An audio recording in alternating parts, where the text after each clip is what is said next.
Faça uma excepcional noite. Ninguém responde. Por que ninguém respondeu? Alguém sabe por que não respondeu? Porque ninguém falou isso para você até hoje. Então não tem uma linha de comando falando para você fazer isso. Mas se eu falasse boa noite, tinha uma linha de comando. O que significa isso? Você não usa quase nada do seu cérebro. Você não sabe muita coisa ao seu respeito. E quando eu falei, faça uma excepcional noite, você pensou assim, e agora, o que eu faço? Eu falei, faça uma excepcional noite. O que você responde agora? Cada um respondeu o que quer, né? Vou te dar uma dica. Chega numa atendente de fast food e fala isso para ela. Faça um excepcional dia, ela vai ficar em pânico, ela nunca ouviu isso. Nós estamos doutrinados com coisas que nós já ouvimos e não conseguimos sair disso. Então presta bem atenção, vou fazer uma viagem. Eu vou falar sobre a sua identidade, eu sei que é a coisa mais piegas do mundo, que todo mundo acha que sabe. E eu vou te mostrar um problema sério que você não sabe. Aí você pensa assim, você nem me conhece, como você vai falar que eu não sei? Eu conheço Deus e conheço quem é imagem e semelhança dele. Aí você vai ver se eu estou certo ou errado. Eu vou te dar uma dica, número 1, sobre identidade. Primeira coisa, você tem que parar de ouvir mentira sobre você, sobre Deus e sobre o que você veio fazer na terra. Existe uma coisa que é fundamental que você entenda. Então vamos para a primeira. Há 100 anos atrás, os homens da ciência, que eu não ignoro, eu acho eles muito bacanas, os homens da ciência disseram que a Terra tinha 100 mil anos. E aí, depois de alguns anos, eles chegaram em outra conclusão, que a Terra não tinha 100 mil, ela tinha 200, 300, 400, 1 milhão. Eu não sei se você sabe, quanto mais tempo vai passando, era para ficar mais velho 1 ano, 2 anos, 5 anos, agora estamos em bilhão. E aí não para. Alguém desconfia o porquê disso? Alguém desconfia ou não? É simples. Quando você não tem sua identidade, não sabe quem é o Criador e não sabe quem é a pessoa que te fez, eu preciso distanciar você cada vez mais de geração em geração para você nunca desconfiar. Porque se você desconfiar, você vai tocar o terror na terra. Primeira coisa, se você veio do nada, então para ninguém, você não consegue reivindicar para ninguém, por nada. Você não veio do nada, só veio de uma explosão. Então você vai viver explodindo aí por aí. Agora está um segredo. Eu estou falando de idade da Terra. Ela não para de crescer. Era para crescer devagar, ela cresce de forma exponencial para manter distância. Segunda coisa. Falaram que você é primo do macaco. Se você falar que é do macaco, você não estudou direito. É ancestral primo do macaco. Por que fizeram isso? Polegar opositor. Esse polegar opositor é chamado de movimento de pinça. Então, tem um movimento lindo, darwinista, sobre isso. Aí alguém fala, você vai falar mal de Darwin? Não, vou te falar só o que é a verdade de fato. Se a gente tivesse vindo dos macacos, tem uma falha no cérebro, uma coisa que hoje existe no cérebro que invalida a gente vir de macaco. Pablo, que guerra é essa que você vai entrar? Vai ouvindo. Existe uma coisa no cérebro que é cientificamente comprovado que chama lalação. O que é lalação? Alguém aqui presente sabe o que significa isso? Eu, se eu fosse, anotaria alguma coisa que eu estou falando aí. Lalação significa uma janela cerebral em que, se você não aprender a falar até os 7 anos de idade, seu cérebro trava e não fala nunca mais. Macaco nunca falou, e se a gente veio de alguém que nunca falou, como que o primeiro ser humano falou? Primeira coisa, você tem que entender isso.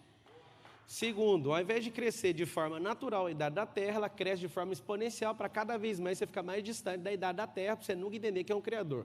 1920, Frankfurt, tem uma escola maluca chamada marxismo. A escola de Frankfurt juntou vários multimilionários muito bem intencionados em desconfigurar a glória de Deus. A glória de Deus é representada através do belo. O que significa isso? Dos meus 10 livros que eu já publiquei, eu falo sobre a destruição do marxismo cultural, e é uma bandeira minha, pessoal, enquanto eu estiver vivo, fazer todo mundo na Terra descobrir sobre isso. O que eles começaram a ensinar? Tudo aquilo que representava a glória de Deus, eles pegaram e desconfiguraram. Então, por exemplo, o belo na arte, você vai lá nas catedrais na Europa, você vai ver sempre belo representado. Eles descobriram que para desconfigurar o belo no cérebro humano é só fazer o abstrato. Então, hoje, as obras de arte mais poderosas da Terra são só abstratas. E aí, desde 1920, estão mudando isso. Segunda coisa, para a gente destruir a representação da glória de Deus, eu preciso afetar o homem. O marxismo cultural tentou fazer o quê? Ele tentou, de todas as formas, acabar com a família. Nunca teve como acabar com a família em nenhuma geração. Por quê? Porque tinha um patriarca que dava a vida pela família, assim como o Cristo ensinou. E aí, o que eles fizeram? Teve um cara que fez a atualização do Marx. O Marx, eu não sei se você o conhece, ele é um cara tão inexpressivo que nem o próprio livro que ele publicou, ele escreveu e nem leu. Quem, na verdade, fez isso foi Engels. Ele nunca teve contato com o proletariado e fica falando disso como se fosse a maior bandeira da vida dele, e ainda era um gigolô ainda por cima, nunca foi um bom pai, nunca foi bom nada, ainda se rebelou contra o próprio pai, quebrando um princípio que chama honrar pai e mãe. E foi criado debaixo do princípio judaico. Para você estar falando de Marx, porque não funcionou a teoria dele, mas matou 200 milhões de pessoas. Chegou um cara poderoso chamado Antônio Gramsci. Esse aí, cara, ele transformou o marxismo em marxismo cultural e falou, não tem como ganhar essa guerra, não tem como destruir a família de forma abrupta, que os pais de família vão matar por eles. E aí o que aconteceu? A maior revolução da história. De 1920 para cá, a sede do marxismo cultural é dentro da sua casa.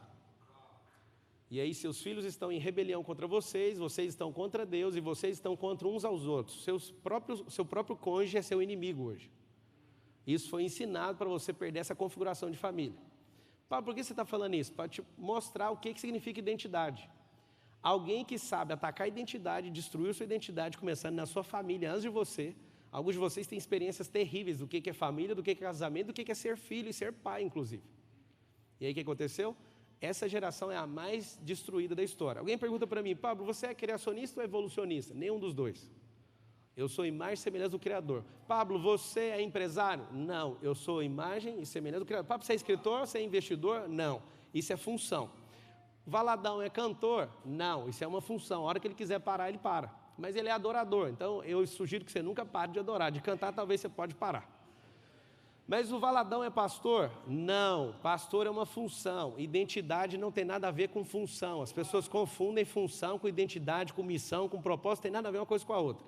Se eu fosse você, anotaria essa aí, talvez você nunca ouviu na sua vida. Diferença de chamado e propósito. Chamado vem de Deus, para em você. Propósito vem dele, bate em você e reflete nele, é um V. Por que você está falando tudo isso? Porque eu nem comecei, mas eu quero te alertar a todas as coisas antes. A parada é mais simples que você imagina. Existe um movimento, esse movimento entendeu que se o homem tiver o governo da terra, ninguém controla ele. Isso começou e Deus deu um alerta em Gênesis 11:6, lá na Torre de Babel. Tem uma das coisas mais preciosas que o Deus vivo entrega. Para mim, a Bíblia tem mais de 30 mil versículos. O versículo top 10 da Bíblia, para mim, está entre os 10 mais poderosos, chama-se Gênesis 11:6, onde Deus solta um diamante negro, do tamanho de um boi, saindo da boca dele. E fala que Deus desceu na terra para ver o que os filhos dos homens faziam, e ele fala, eles estão em unidade e linguagem. Como eles estão em unidade e linguagem, nada vai ser limitado. A partir de agora, eles podem fazer o que eles quiserem. E Deus foi lá e colocou uma confusão para eles não perceberem o que ele estava fazendo. Presta atenção, eu acabei de falar. Você é um ser que foi criado em imagem e semelhança do Criador e não tem limite. Não existe limite para você que é homem. Só que aqui está o segredo. Você não pode descobrir quem você é. Eu vou contar um segredo sobre vocês que estão aqui. A maioria de vocês não prosperam financeiramente, porque é bom para essa geração que vocês não prosperem, senão vocês vão governar. Existem 2% dos homens na Terra que governam a Terra e 98%, que são 98% dos que estão aqui, não governam. Por que não governam? Não é porque os 2% são maus, é porque você não se enxerga. Algumas pessoas não gostam de mim, eu adoro saber disso. Porque elas não gostam de mim e sempre dizem assim, Joel, esse cara se acha. Eu não me acho, eu tenho certeza que eu sou. Quem se acha é você, que vive perdido por aí e não sabe a sua própria identidade. Se você não estiver irritando ninguém nessa geração, se você não estiver atraindo energia de outras pessoas para o seu lado, você não está fazendo o que você foi chamado para fazer na Terra. Primeira coisa que eu tenho para te falar é o seguinte, você pode sim ser chamado filho do macaco, isso é uma escolha sua. Na 5ª série eu falei para um professor, não aceito ser chamado disso, mas eu aceito o senhor falar que você veio do macaco, isso é um problema só seu e da sua família. E eu nunca vou esquecer, ele falou assim para mim, você é um crentinho, tem algum crentinho aqui na sala? Ninguém levantou a mão. Aí ele falou, você só é um crentinho que fica falando coisa de igreja. Eu falei assim, não, isso aí precisa ter fé demais para falar que você veio do macaco. Eu não quero que você mude, você não entendeu, eu só sou livre. Pensa eu na 5ª série fazendo isso. Eu vim de Adão e Eva e falou assim, mas como que você acredita numa besteira dessa? Eu falei, pelo menos Adão e Eva é gente, o macaco não é, mas você quer acreditar, fica à vontade, eu não vou combater o que você quer acreditar. Ele me perseguiu a vida inteira. E aí, depois que eu comecei a estudar, eu percebi que tem mais um animal, Kaiser. Esse animal também tem um polegar opositor, chama koala. E eu descobri que então tem 3 tipos de pessoas na Terra. As que foram feitas do macaco, as que são filhos do koala e as que são imagem e semelhança do Criador. Então você vai escolher. Se você é uma pessoa que só veio fazer graça na terra e sua vida é uma piada, você é filho do macaco. Mas se você é um preguiçoso, que não levanta, sempre está no caixão e fica descontando a sua vida na cama, você pode escolher, seu pai é o koala. Mas se você governa na terra, você tem posse daquilo, você é imagem e semelhança dele, você exerce governo, você é imagem e semelhança dele, você é filho dele. Ok? O que é o negócio? Qual é a verdade? Se eu fosse, eu anotaria isso, que vai ser inesquecível. A verdade é aquilo que eu escolho acreditar. Existe uma coisa chamada verdade absoluta que a ciência não contempla isso. O que a ciência odeia? Ele odeia falar que existe uma verdade absoluta para relativizar tudo. Existe uma verdade absoluta, quem não erra. E aí você vai notar um código que é precioso. A verdade não precisa de defesa. Deus não colocou vocês como advogados, colocaram vocês como embaixadores. Ele não precisa que vocês defendam eles.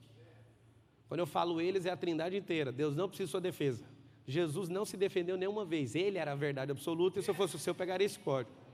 Se eu fosse você, eu não defenderia nem seu pastor, nem ninguém. Sabe por quê? Porque se ele é homem e mulher de Deus, eles já estão debaixo da verdade absoluta e é problema deles. As maiores atrocidades que aconteceram na terra foram pessoas legítimas, bem intencionadas, tentando defender alguma coisa que ninguém chamou eles para defender. Deus não chamou você para defender ele, Deus chamou você para exercer governo na terra. E a maioria das pessoas perdem tempo fazendo o quê? Defendendo o evangelho. Hoje eu estava assistindo um vídeo de um pastor que eu tenho respeito e não vou perder nunca o respeito, nem se ele pecar. Mas eu vi ele arrumando intriga com outro pastor. Eu falo, para que gastar energia com isso?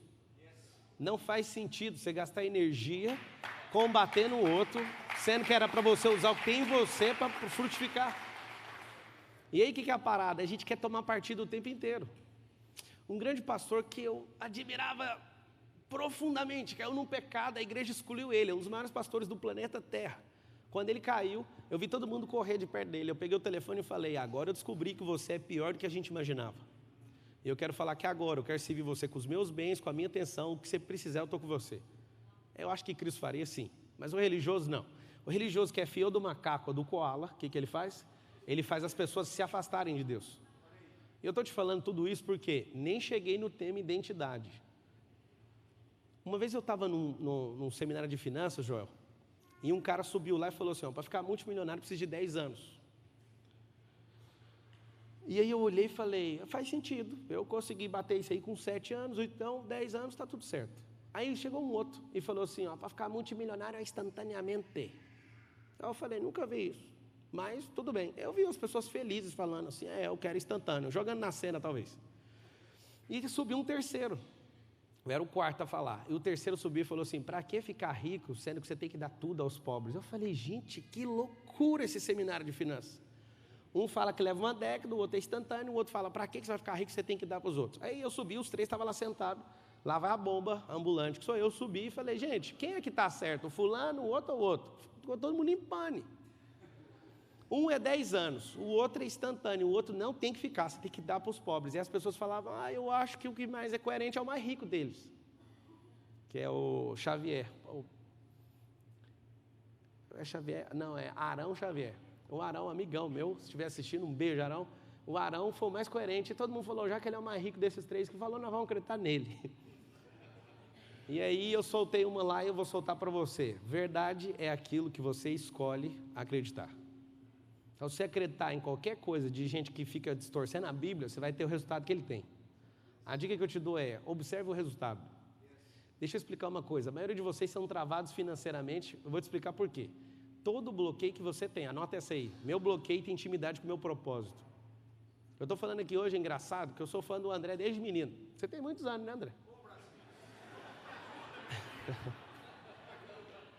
E eu já vi o André cantando para 1.400.000 pessoas, mas também já vi o André nos dias de tristeza, cantando para um evento que deu problema, com 114 pessoas no show. Eu contei assim, 1, 2, 3, só para contar para a eternidade. E eu vi ele cheio do Espírito Santo do mesmo jeito, e o pau quebrou do mesmo jeito, sabe por quê? Porque no coração de alguém que faz a obra, ele não preocupa com o que as pessoas estão caçando, ele está entregando para Deus, é como se você trabalhasse. Você trabalha para quem? Quando você tem revelação de sua identidade, circunstância e condição não te param. Então vai prestando bem atenção. Quando você entende de fato quem você é, seu bloqueio vira um patrocínio, vira uma mola para a sua vida. Todos os problemas que vocês passaram não pode frenar você. Você tem que usar isso como um impulsionador para você continuar avançando.